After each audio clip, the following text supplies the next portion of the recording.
Srimad Bhagavatam, Canto 1, Chapter 9, Creation. The passing away of Bhishma Deva in the presence of Lord Krishna.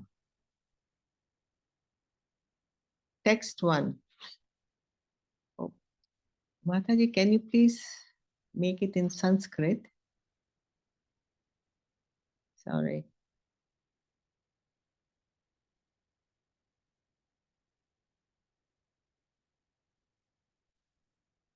Thank you, Mataji.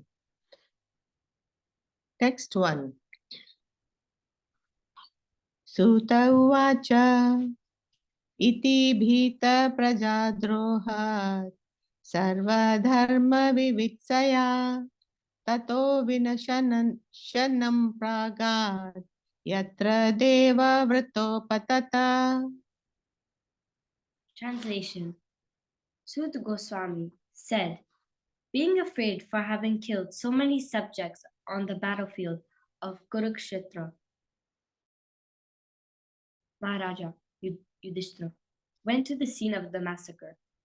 There, Bhishmadev was lying on the bed of arrows, about to pass away. Text 2.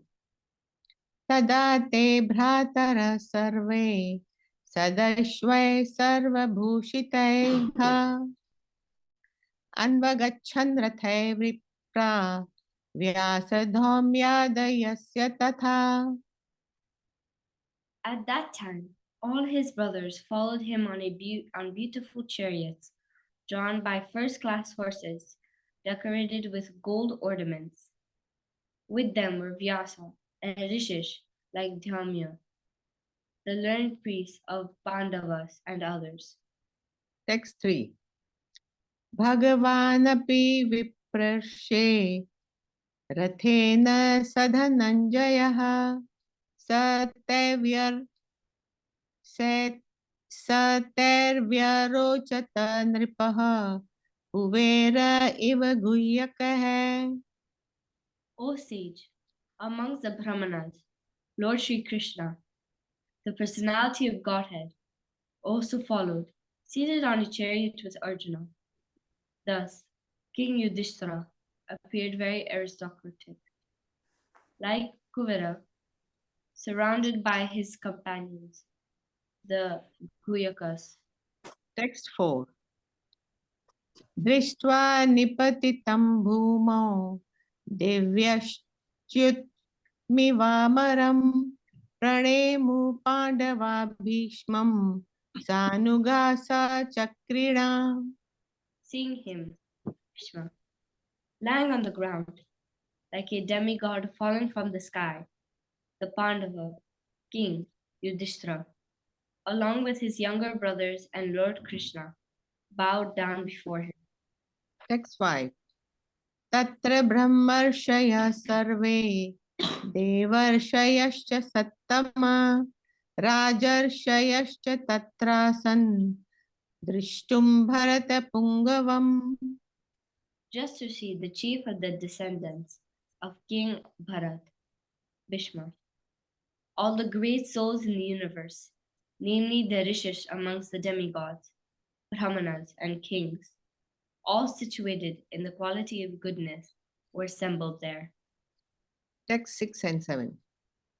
Parvato narado dhamyo bhagavan badarayanaha brihadashvo bharadwajaha sashishyo renukasutaha vasishta indra pramadastri to grit samadositaha kakshivan gautamo trishcha kaushikotha sudarshanaha.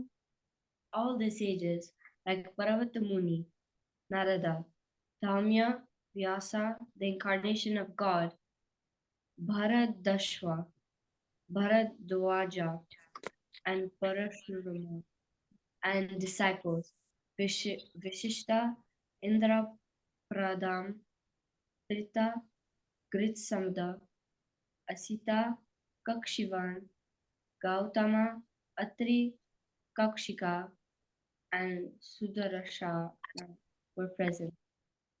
Text 8. अन्ये च मुनयो ब्रह्मरातादयो मलः शिष्यैरूपेत आजग्मुः कश्यपाग्निर्साधयः.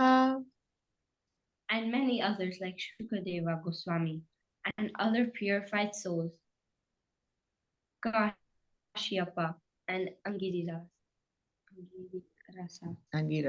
Angiras, and others, all accompanied by their respective disciples, arrived there. Text 9. तान समेतान महाभागान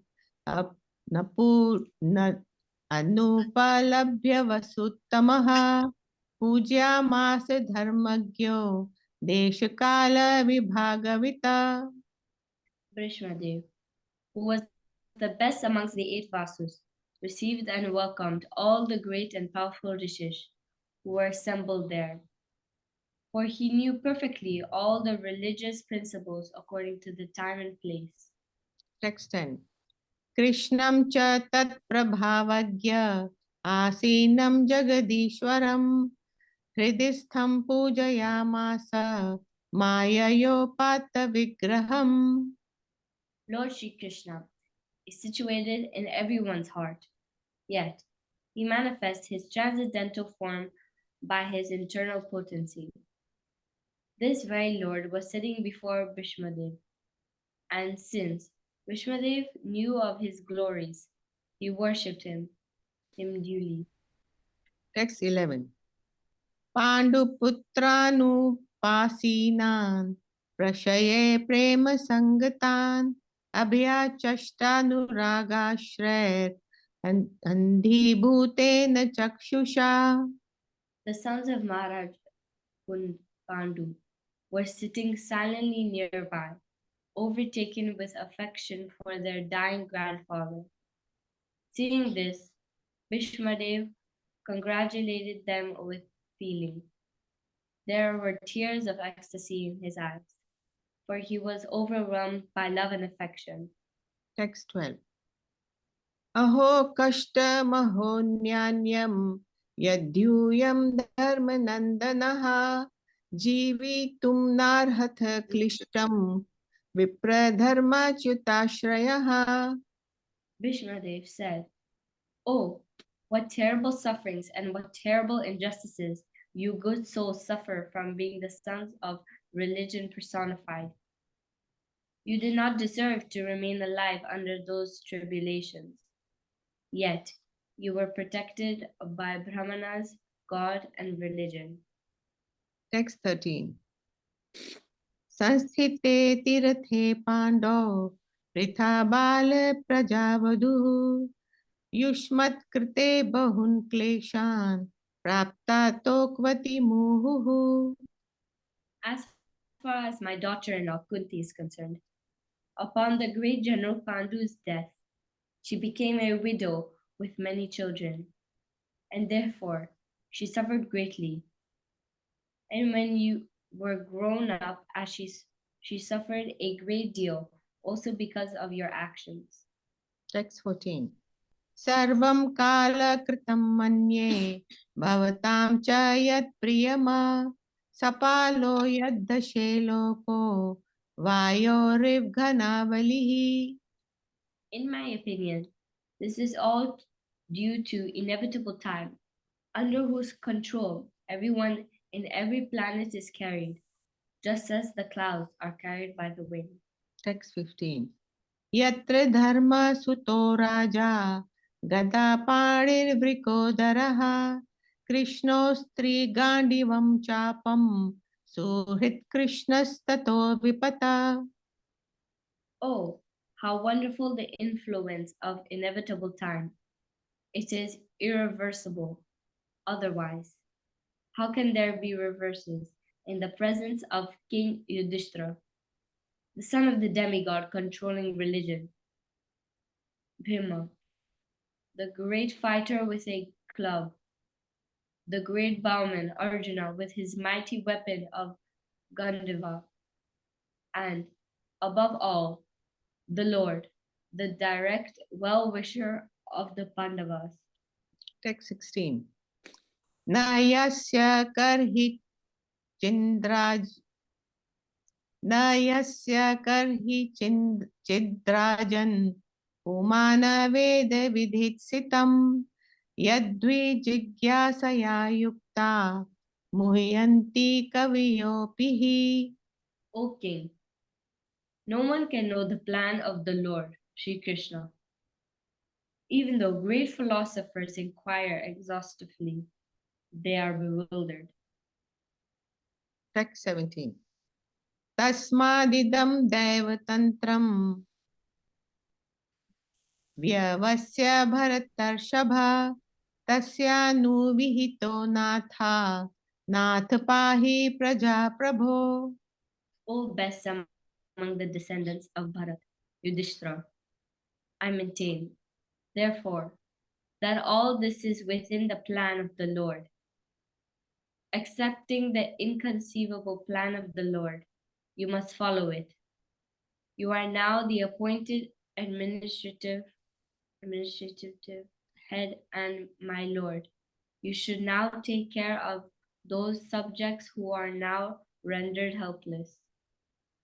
Text 18.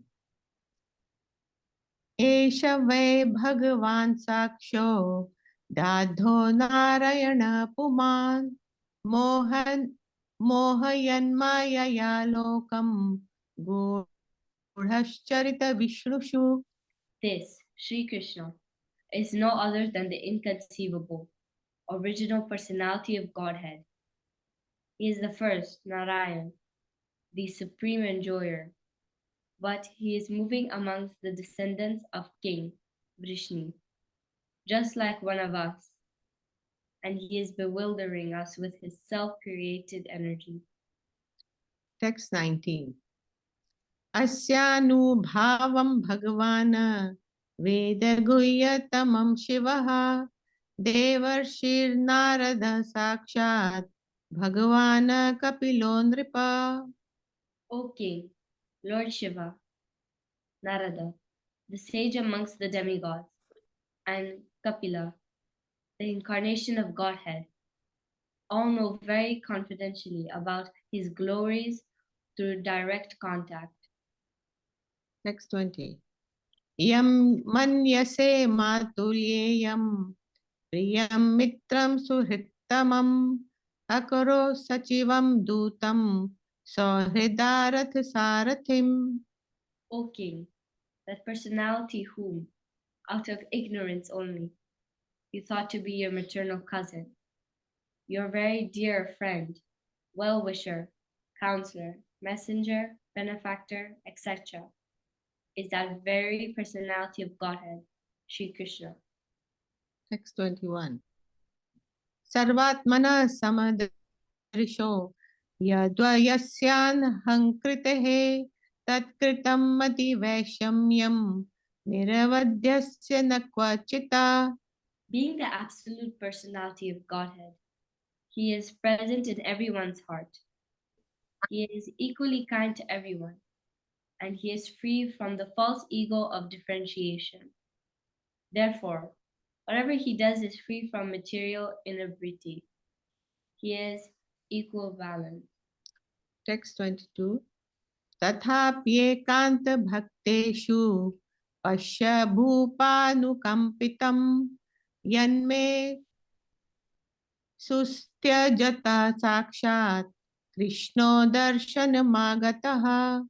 Yet, despite his being equally kind to everyone, he has graciously come before me while I am ending my life, for I am his unflinching servitor.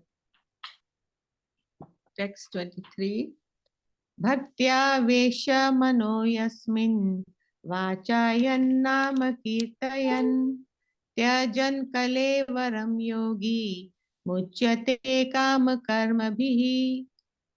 The personality of Godhead, who appears in the mind of the devotee by attentive devotion and meditation, and by chanting the holy name, releases the devotee from the bondage of fruitive activities at the time of his quitting the material body. Text 24. सदेव देवो भगवान् प्रतीक्षताम् कलेवरं यावदिदं हि नोम्यहम् प्रसन्नहासारुणलोचनो लस्य न मुखाम्बुजो ध्यानपथश्चतुर्भुजः. May my Lord, who is four-handed and who is beautifully decorated lotus face, with eyes as red as the rising sun, is smiling. Kindly await me at that moment when I quit this material body. Hare Krishna. Thank you so much, Anju Mataji and Yanika. Thank you, Prabhuji. Sorry for our mistakes. No, are you reading with the Devanagari, it seems, isn't it? Yes. Yeah. Yeah, that's very nice. Thank you so much, Mataji. Thank you.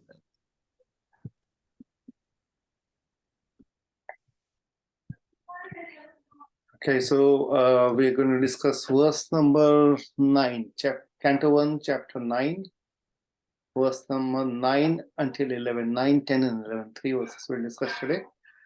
And we'll touch upon a little bit on the previous 3 verses.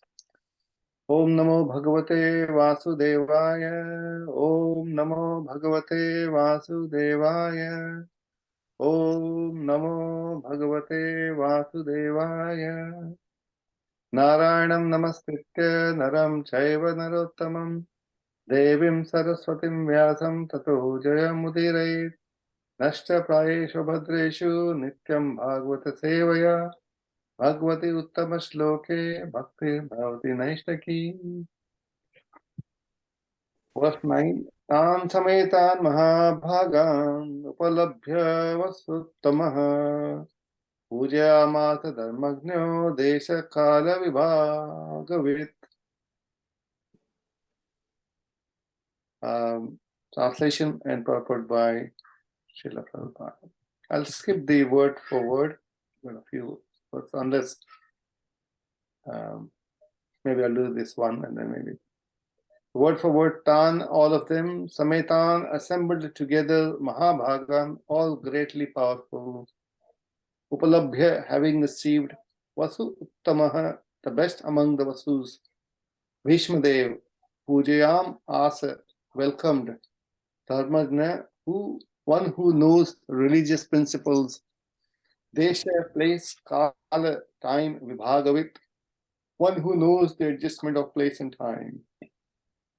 Translation and purport by His Divine Grace, A.C. Bhaktivedanta Swami Srila Prabhupada Ki Jai. Translation: Bhishmadev, who was the best amongst the 8 Vasus, received and welcomed all the great and powerful rishis who were assembled there, for he knew perfectly all the religious principles according to time and place. Purport: expert religionists know perfectly well how to adjust religious principles in terms of time and place. All the great acharyas or religious preachers or reformers of the world executed the mission by adjustment of religious principles in terms of time and place. There are different climates and situations in different parts of the world. And if one has to discharge his duties to preach the message of the Lord, he must be expert in adjusting things in terms of time and place. Bhishmadev was one of the 12 great authorities in preaching this cult of devotional service, and therefore he could receive and welcome all the powerful sages assembled there at his deathbed from all parts of the universe. He was certainly unable at that time to welcome and receive them physically because he was neither at his home nor in a normal healthy condition.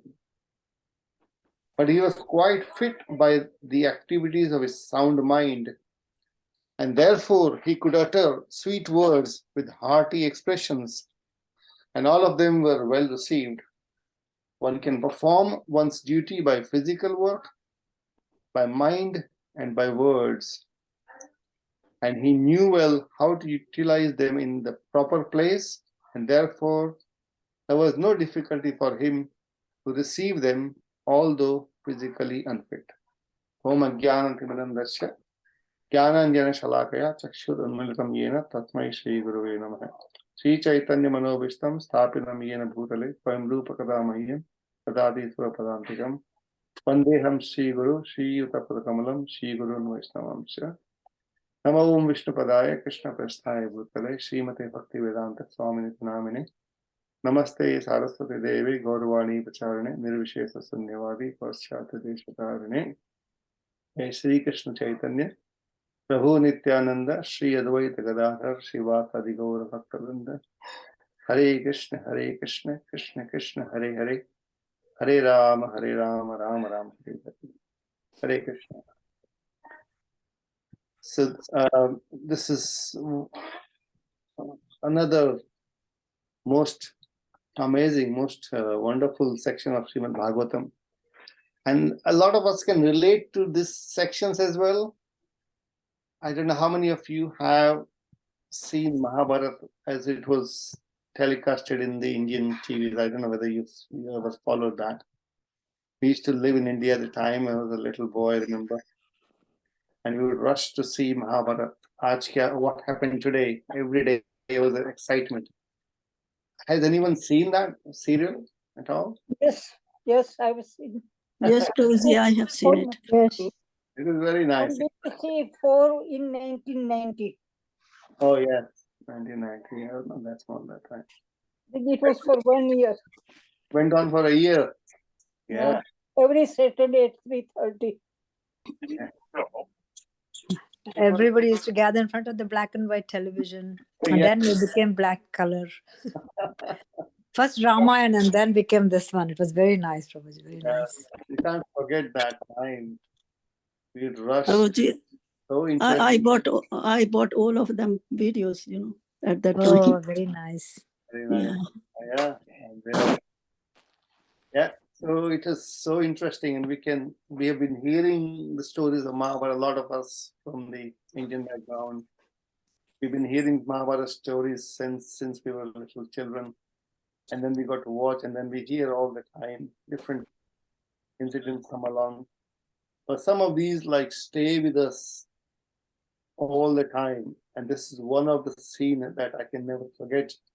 Bhishma lying on the arrows of the bed. So we are here, and what's happening now is Bhishma Dev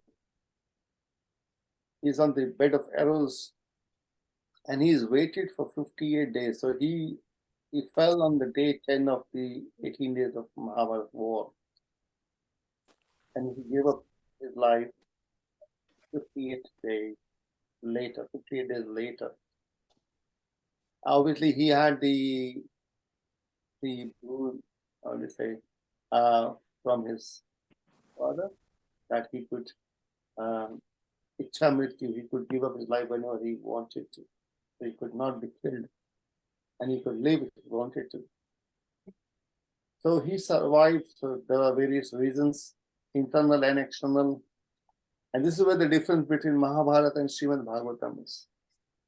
So when we read Mahabharata, we watch Mahabharata, we know what happened, how it happened, who killed Bhishma, or at least who shot arrows at Bhishma, and what was going on, how it all happened.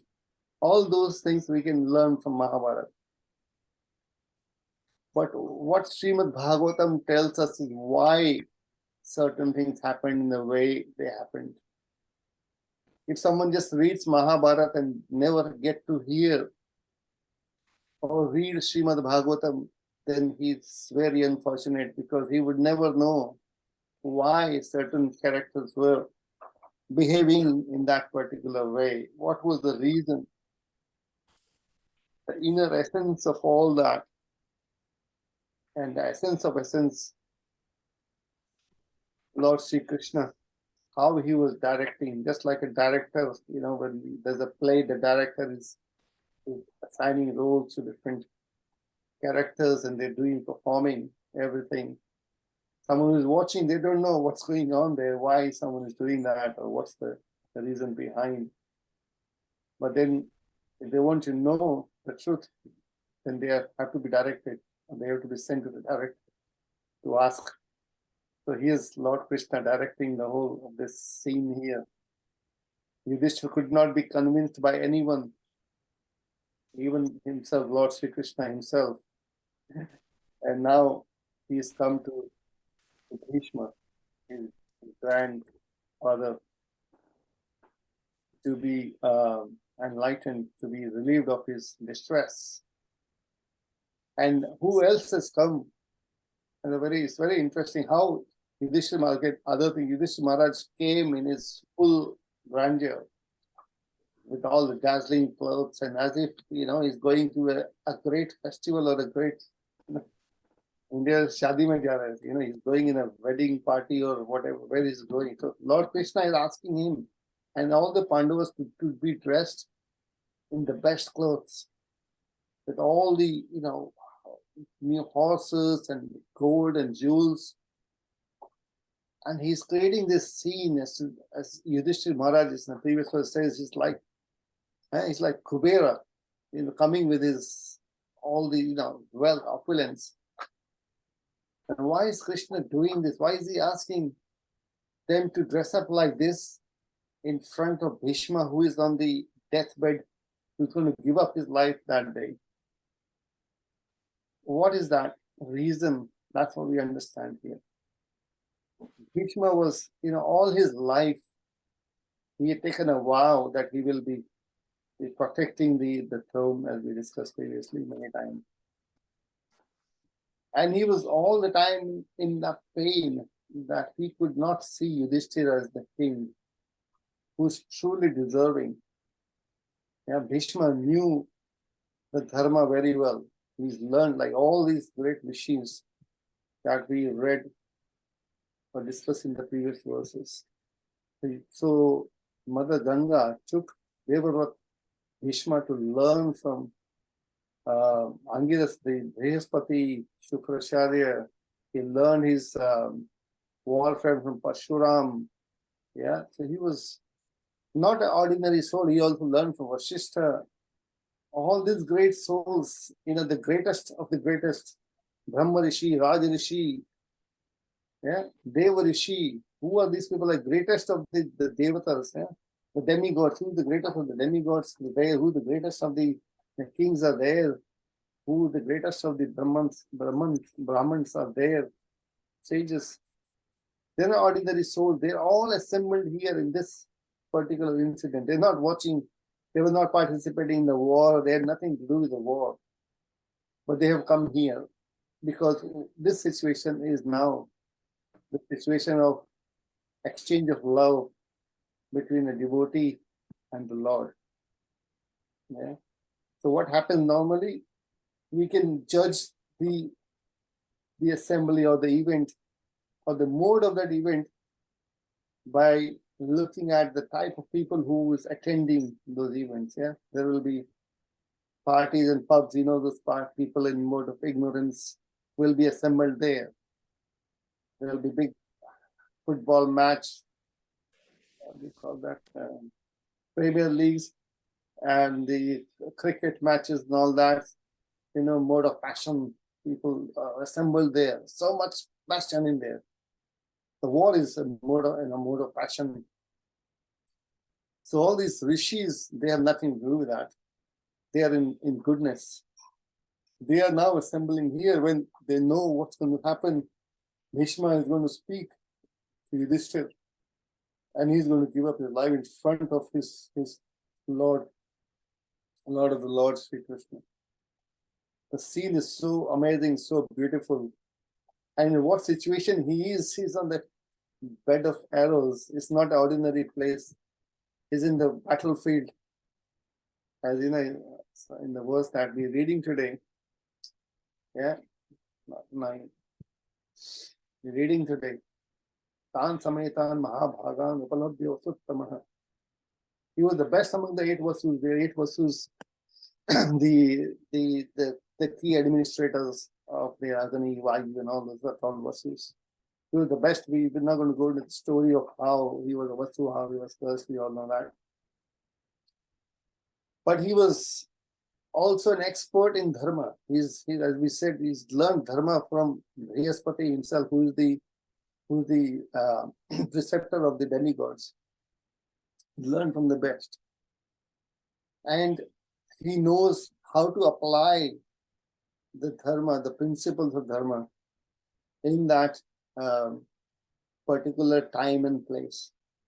It is very important. Knowing of dharma is one thing, and the ability to apply the dharma in the correct way, the correct time and the place according to the time and place is another. That requires experts. A lot of people read and maybe they can understand a little bit, but application is another level. And that's something that is only the blessed souls. Darami Buddhi Yogam Tam. So those who are blessed by the Lord, who get the intelligence at the right time to say the right thing or perform correctly or do the right action, they are all blessed by the Lord within the heart. Now, Bhishma is welcoming. Now, another thing is Atithi Devo Bhava. Many years ago, we had in our Bhaktivedanta manner theme for the year was Atithi Devo Bhava. We are welcome. We are the Atithi that the Atithi is what? The one who arrives without any appointment.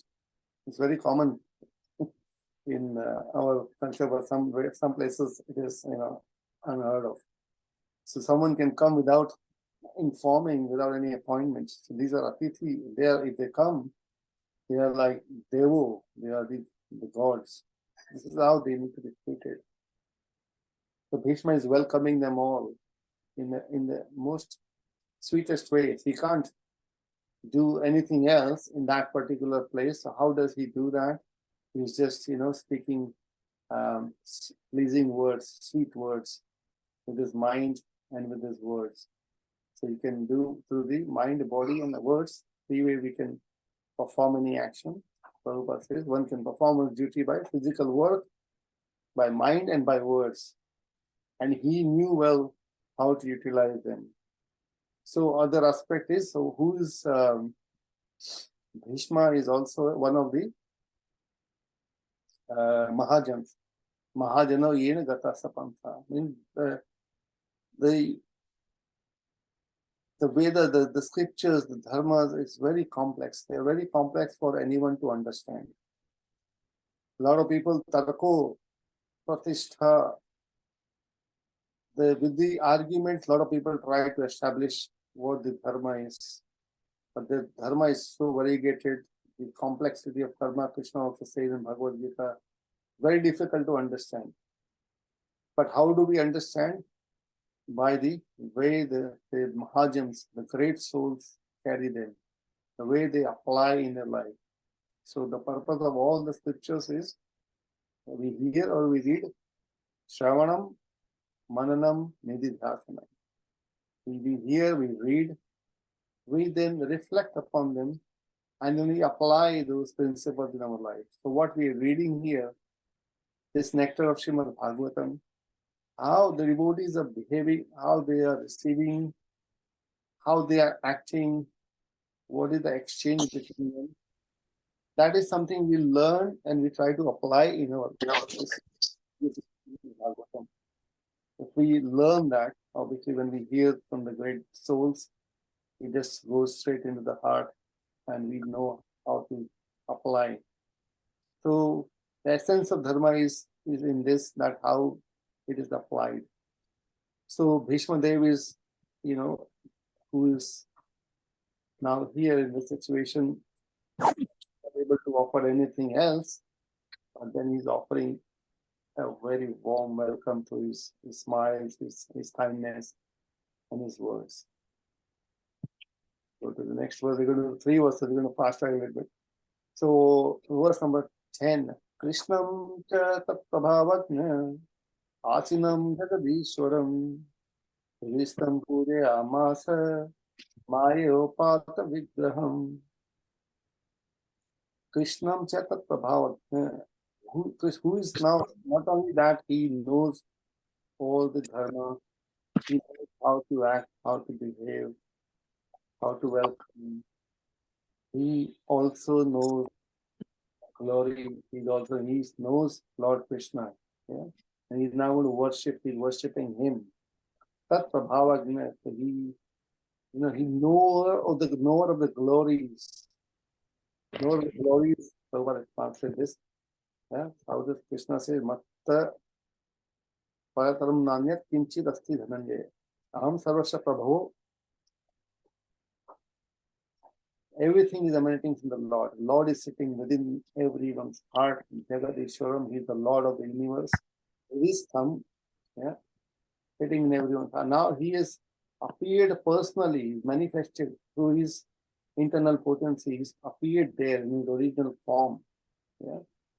And Bhishma is now, after welcoming everyone else, he is worshipping the Supreme Lord. The Lord Krishna is situated in everyone's heart, yet he manifests his transcendental form by his internal potency. This very Lord was sitting before Bhishma Dev, and since Bhishma Dev knew of his glories, he worshipped him duly. The Lord's omnipotency is displayed by his simultaneous presence in every place. He is present always in his eternal abode, Goloka Vrindavan. Still, he is present in everyone's heart and even within every invisible atom.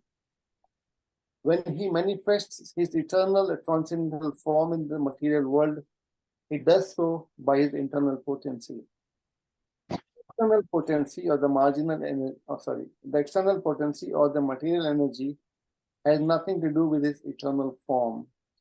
All his truths were known to Sri Bhishma Dev, who worshipped him accordingly. Bhishma Dev, the glories of the Lord. Mute someone.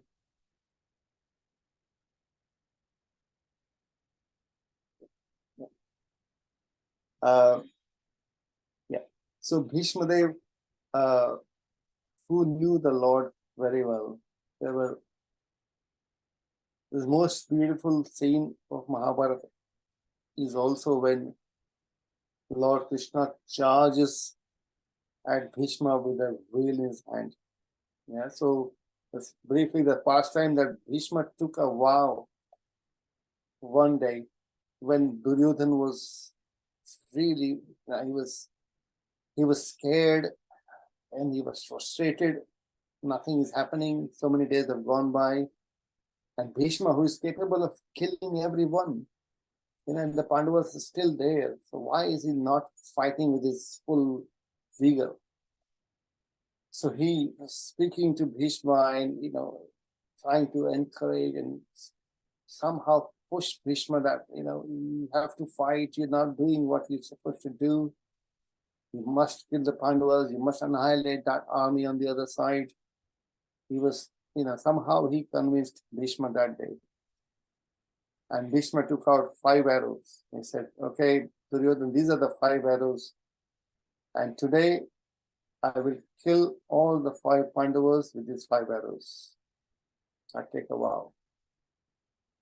And Duryodhan, well, that's what he wanted to hear. He was waiting for that time when Bhishma says that. He immediately grabs those arrows. He said, okay, that's it. This is what I want. And he was, he just took those arrows to his own camp in the tent. And he was just going to have a nice, good night's sleep. But Lord Krishna was sitting within everyone's heart. He knows everything, everywhere, what's happening. So he sends Arjun. And Arjun goes and reminds Duryodhan, remember those days, that day when I saved you, you promised me. I did not take anything on that day. But today I'm asking for those 5 arrows. And Duryodhan was like, for the moment, he was like shocked what happened. How does he come to know this? Anyway, in his mind, because Krishna is also, he's covering different entities with different potencies. Duryodhan thought, oh, what is this meaning of this 5 arrows? Bhishma has many, many arrows. Who cares? Okay, take these 5 arrows, go away. And next day when Bhishma was, was trying to kill the Pandavas, maybe he was going to start killing the Pandavas, everyone. Ask for the arrows, he can't be, the arrows not there. So Bhishma knew what happened. But that day he decided that he will definitely kill the Pandavas. So he started shooting arrow after arrow at Arjun. And Krishna had placed the chariot very strategically for Arjun to shoot arrows at Bhishma, but Arjun could not, because he was loved so much by Bhishma, there was no way he could have shot arrows. So he was just throwing, and then it's just falling short every time. But Bhishma was shooting arrows like he almost injured Arjun really badly, with all his hands were bleeding, so there was no way he could have even picked up an arrow to fight. At one stage, as he was going to almost shoot that final arrow, at that time Krishna could not take it. So Krishna had taken a vow to not fight in the war, and Bhishma had taken a vow that he will make Krishna lift a weapon. So in that moment, when Arjun was almost going to be killed, Krishna jumps off the chariot and looks around, finds a broken chariot, pulls the wheel out and starts to charge at Bhishma. Today I'm going to kill you. You can't touch my devotee Arjun. And Bhishma just surrender. Oh, wow, this is it. I've done what I want you to do. And also said that Bhishma was shooting arrows. He was also shooting arrows at the Lord, and Lord had the blood coming out on his body. This is one of the Veera Rasa. This is one of the Rasa exchange between the devotee and the Lord. This is quite strange. Some people might find it strange, and if we read Bhagavatam, we can never understand that. It's only by the mercy of Acharya that we understand what is that exchange of love between a devotee and the Lord. He's shooting arrows at the Lord, and the Lord is bleeding, and they are having that kind of exchange. One devotee was saying actually that this is a Rasa Leela on the battlefield between Bhishma and the Lord. So this is Rasa Leela. He was saying it's very interesting. It's not just between the gopis and Krishna in Vrindavan, but it was also happening right there on the battlefield. This is the exchange. All the devotees have different mood, different way of exchanging their mellows with the Lord. This was the relationship between the Lord and Bhishma. He was such a dear devotee, and obviously by no means an ordinary soul. And now we'll read the next verse. Panduputra nupasinam Tashraya prema sangatam Abhyachashtanuragashre Andhi bhutena chakshusha. Panduputranu upasina. He's now, all the Panduputras are sitting quietly nearby. And in this situation now, Yudhishthir is too ashamed to go in front. And Arjun is even more, because Arjun is the one who shot all the arrows at Bhishma. So they were silent, they were very grave. And Bhishma was looking at them. Yes, I'll read the translation by Prabhu. The son of Maharaj Pandu was sitting silently nearby, overtaken with affection for their dying grandfather. Seeing this, Bhishma Dev congratulated them with feeling. There were tears of ecstasy in his eyes, for he was overwhelmed by love and affection. Okay. Says Anuraga Ashraya Andhi Bhutena. It's like Andha. He's blinded. Yeah, he's blinded. The tears of ecstasy, Ashraya, coming out of his structure from his eyes, with a great affection and intense love. That the moment that he was waiting all his life to see that the Pandavas are established as the king and the ruler of the whole world. So they were the most competent, most deserving devotees to have taken that position, for which Lord has appeared. Krishna has appeared to establish Yudhishthira as the king. And Bhishma knew that. And now the question is, why Bhishma knew that? Why was he fighting on the other side? Again, reading from Mahabharata, we know, okay, he was just, just like kiska namak khaya, he's just siding on the side of Pandava and the Kauravas. He taken a vow that he will always be protecting the throne. But internally we understand that it is the Lord's wish that he was fulfilling. That's all. Lord wanted to establish that no matter who you are, even if you're Bhishma, who is Bhishma? He could not be defeated by the Supreme Personality of Godhead, Parshuram. So there was, we know about the story when he had to fight with his own guru, Parshuram, but Parshuram could not conclusively defeat him. Actually, it was just, the battle could never end. So finally, Parshuram, so pleased with his disciple, he just, blessed him. And so, who's Parshuram? He had 21 times he had cleared off the earth of all the Kshatriya kings. 21 times. Not a single Kshatriya left. He killed them generation after generation after generation. So this is Parshuram. And he could not defeat Bhishma. Now, who could have defeated Bhishma? He's the greatest of the warriors, greatest of the,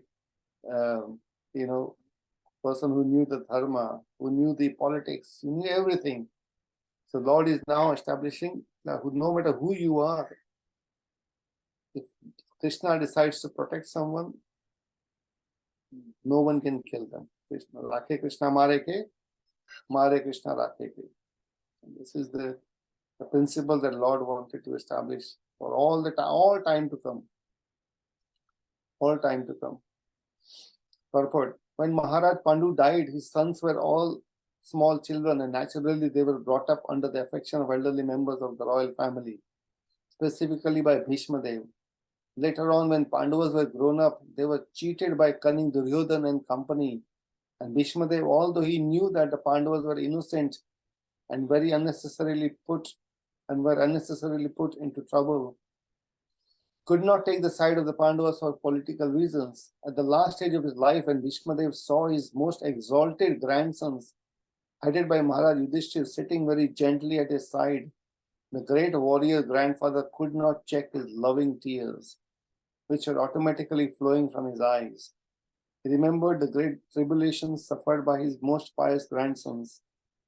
Certainly, he was the most satisfied man because of Yudhishthir's being enthroned in place of Duryodhana, and thus he began to congratulate them.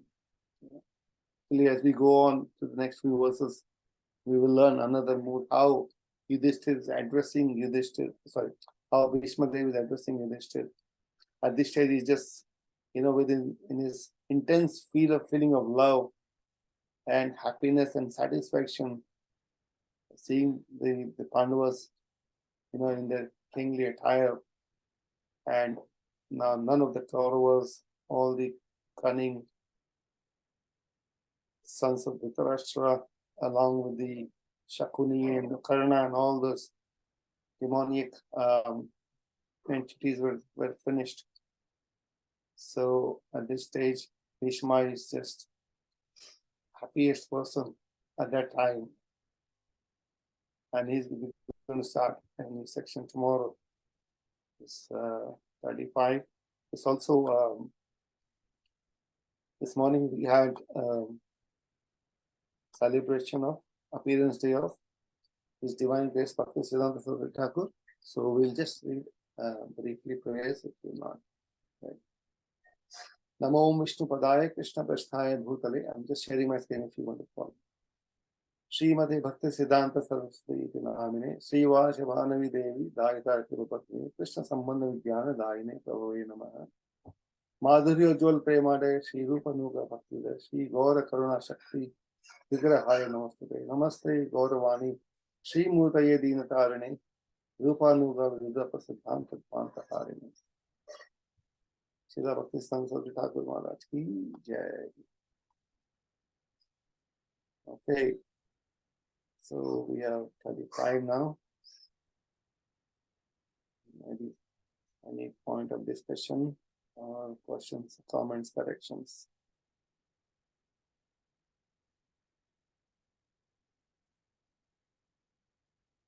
Or is it too much for like doing so many verses, or is it all okay? I think this is the pace we want to go, isn't it, Shailesh Prabhu? This is good.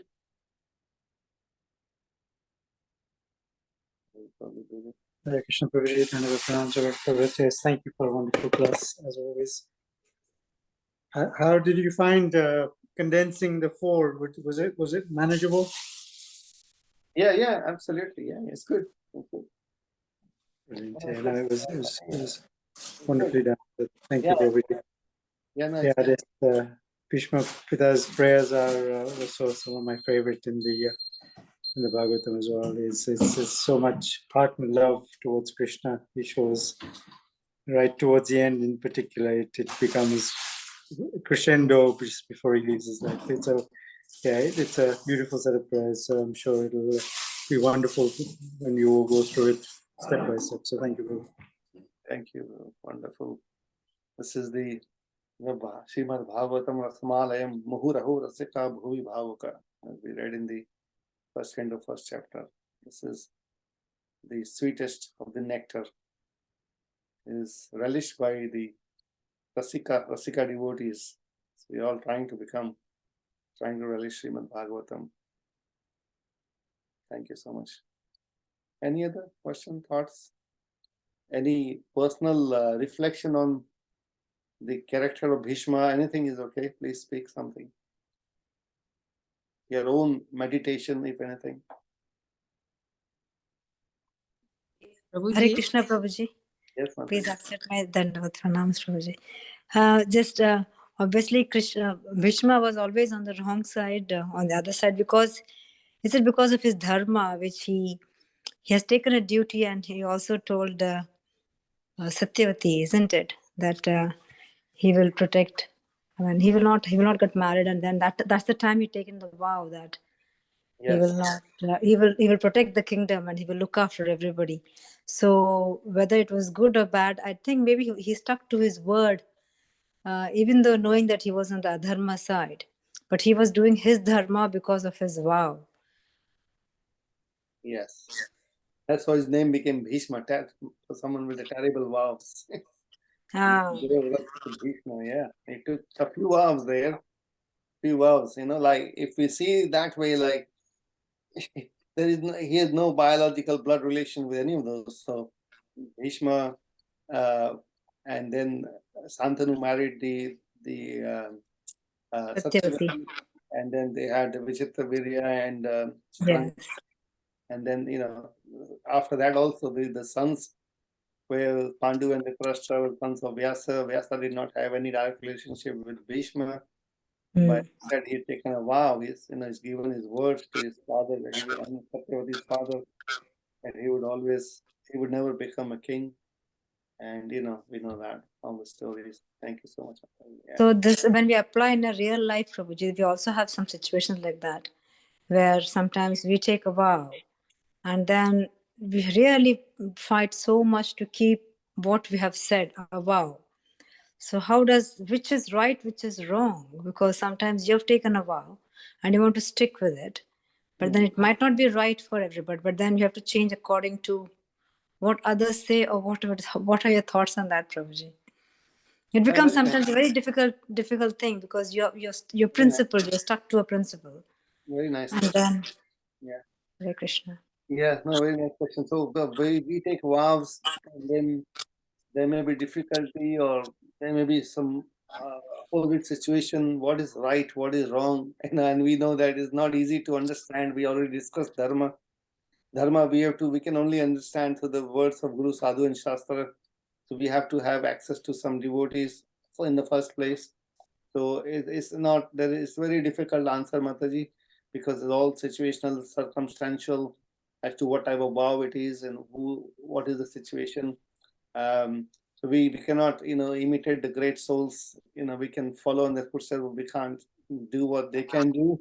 So, but the general overarching principle for us is whatever is helping us in our own devotional service. So the vows, it is said by the Goswamis, that a vow that we take in which are favorable to increase our devotional service. Like we take a vow for the Ekadashi, or we fast on certain days, Janmashtami and so many other days. Is okay, I will not. So those vows, if you can keep, again, for Prabhupada is, is very clear that you just do what you can manage. But the higher principle is that maybe we chant more, so we can take a vow to chant more. If we can't take physical, stress on the body, it all depends on age, and the different factors are always there. But the vows that we take in our Diksha ceremony, all those vows are obviously very, very sacred, and we have to keep them. And the other vows that we might have taken, if there is a conflicting situation, then we should ideally consult someone. We keep as much as possible, but we following the higher principles of what will please Guru and Krishna. Yeah? That's the main. Exactly. Yes, Prabhuji. An example, like always people who are married, they take these vows in front of the fire, right? And they do all these things, but then they still break the vows. They break the vows. So, yes, Prabhuji. Yeah, that's a subject by itself. Different. But I'm just talking about vows when it comes. Thank you, Prabhuji. Thank you so much. Hare Krishna. Prabhuji, I think Rupa Goswami says there's a nice explanation of vows. The higher principle is that of Krishna consciousness. If a vow is taking us away from, or not moving us closer to Krishna, and is taking us away from that, that vow is not worthy of keeping. And Krishna himself actually breaks his own vows in terms of higher principle. The higher principle is one of devotion. So if the vow is actually moving us away from Krishna, then that vow, is not worthy of keeping. Vow is only good if it's moving us towards Krishna. Otherwise, it has a pointless effect. So I think that was the general principle that he gave, which is quite a nice guiding principle. If we're, I think Bhishma Pita himself demonstrated this. I mean, of course, he was a Mahajan, so these were all pastimes. But he took a vow which was actually taking him away from Krishna, which is why all the suffering, etc. Mahabharata is a very complex story, as you know, but Bhishma Pita is misunderstood. He is a Mahajan. He was a great devotee. That's the thing. If we read Mahabharata only, or first we read Mahabharata, then we confuse. But if we read Srimad Bhagavatam and then we read Mahabharata, it is a different experience. Yes. Isn't it? Yeah, thank you, Prabhu. Yeah, so there's another question online. Could you please explain what internal potency means, please? Okay, internal potency. Kailash Prabhu, please, can you speak some words? There's a question, what is internal potency? So Krishna has various potencies, internal, external, and marginal. His internal potencies are the spiritual potencies. External ones are the material creation is considered external. We, the Jiva Atmas, are considered marginal. And internal are all of the spiritual potencies, Ladini Shaktis, etc., etc. So I'll do it in brief. Probably you'll probably do far greater justice than I. No, thank you. I think that's it. Yeah, thank you, Prabhuji. And then there's a question. Last 2 days I was thinking, why Bhishma fight inside of Kaurava? We explained the reason so well. Okay, what are you saying? Kanishka. And people do. So Chaitanya Sharan Prabhu, yes, he's spiritual scientist. He's got very different, very nice time, reflections. People do things so that they can rise to heavens, and pure devotional level means that they do something just to please Krishna. Wow, that's amazing. People do things so that they can rise to heavens, and pure devotional level means that they do something just to please Krishna. So that's the higher principle, as Shailesh Prabhu was saying. Whatever we do, that must be in that mood of pleasing Krishna. There was a question asked to His Holiness Swami Maharaj, how do we understand any activity we do? We are invited to so many programs, we are into so many social situations. How do we understand what we do is is favorable to my bhakti or my devotional service or not? How do we understand that? Maharaj gave a very simple and very deep answer, which I can never forget. He said, it's very simple. If after that event, that interaction or whatever the exchange was, if you inspired to chant more or perform some devotional service, then you understand that's favorable. We go in some social, meetings and whatever we do, and we come back and we feel sometimes like distressed or depressed, or we just, get carried away into something. That's no good. But if we have any association which inspires us to chant or perform or read scriptures, those are the associations which are good and favorable. That will please Guru and Krishna. So it is all about how we can please Krishna, because we have to have a clear aim. Why are we doing this? This even in the material life, everyone say this a lot, and in the spiritual life also it is so relevant. Why are we assembled here? Why do we meet every day? Why do we read Srimad Bhagavatam every day? What is the purpose? What is my goal of doing this? Can anyone say that? Why am I doing this? To Share give your For praise to myself, Krishna. say for again. my Atma, Sorry, say again. for, for our own benefit, we do for the soul. Yes. And then what is the benefit we're looking for? We can go to closer to Krishna, Prabhuji, at the lotus feet of Krishna. Yeah, please go ahead. What is that? So to be the servant of the servant of the servant of the servant of Krishna. I mean, many servants, to be at the lotus, just to be placed at the lotus feet of Krishna. Yeah. And Srila Prabhupada says many places that you can see Krishna face to face. How about that? Yes. Can you That's imagine? a lottery ticket, multi-million lottery ticket. Prabhupada says that. He says, yes, if you follow the process that I've given you, you can see Krishna face to face.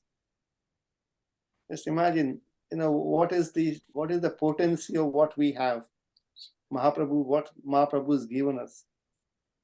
So if we, whatever we're doing, if we have that focus, what is the end result of this? What is the output? There's always input and output. What's in it for me? Such a great benediction we've been given, that we have the key, the key to that treasure. So this is the power of this Srimad Bhagavatam. What you can get, all the beautiful purport by Srila Prabhupada and association of devotees. It's absolutely amazing.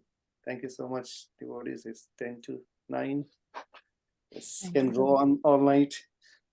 Only one last, can I just comment one thing, Prabhuji?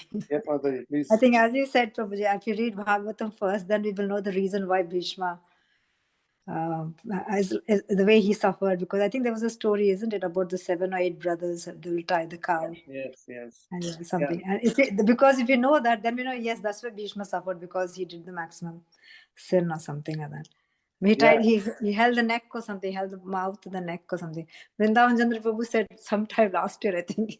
I just remember only a small snippet of it, but I'm sure you will know more. I don't know. I just remember, because there was this thing to understand why did Ganga Ma start giving away all the sons to the if she was putting it in the Ganga river, and then Santanu could not stop himself, isn't it? And he had to ask. That's why Bhishma stayed back.